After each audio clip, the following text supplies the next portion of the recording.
Well, next up is Mondo Gonzales, a name fairly new within the circles of Bible prophecy teachers, but one who's long studied eschatology.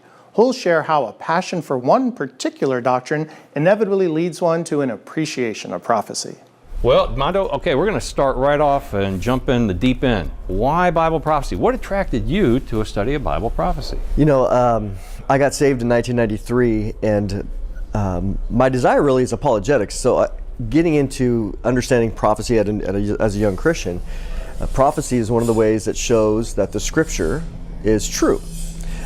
God's the only one that knows the future. Satan doesn't. So, in looking at revealed prophecy, whether it's messianic prophecy in the Old Testament being fulfilled, or even future prophecy, I began to use it as a way to show, again, the reliability of Scripture and that the Bible is unique. It's the only holy book in the world that does that. In fact, in Isaiah 41, God invites the world, bring all the false gods, bring forth your case. And so ever since then, seeing the correlation as well, even back in the 90s, of course with Israel becoming a nation and other things, I was like, this is all true. And so as a young Christian, it was powerful to shape my thinking and, of course, to invest my time in study of Scripture. Well, obviously we know that Peter used Bible prophecy in Acts chapter 2 to bear testimony to the person of Jesus Christ. We know Philip used Bible prophecy to reveal, again, the gospel when he went and met with the Ethiopian eunuch.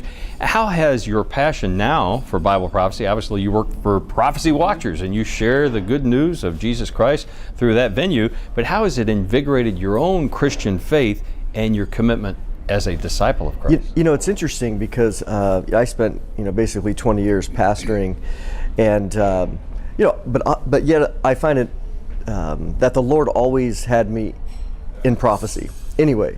And so with all that, I'd always, once a year I would teach a prophetic series, the 7 things that are happening in the world, and I always had an interest. Well, then of course when Prophecy Watchers called, I'm like, oh, I see why now the Lord was doing all this.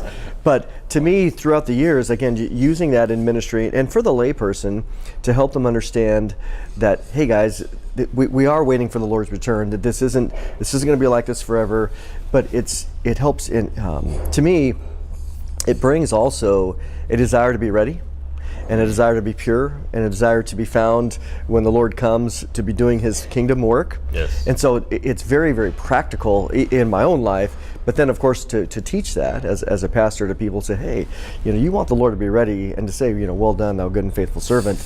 And so I think it's an impetus for godly living, but also readiness, and also to be busy until He comes.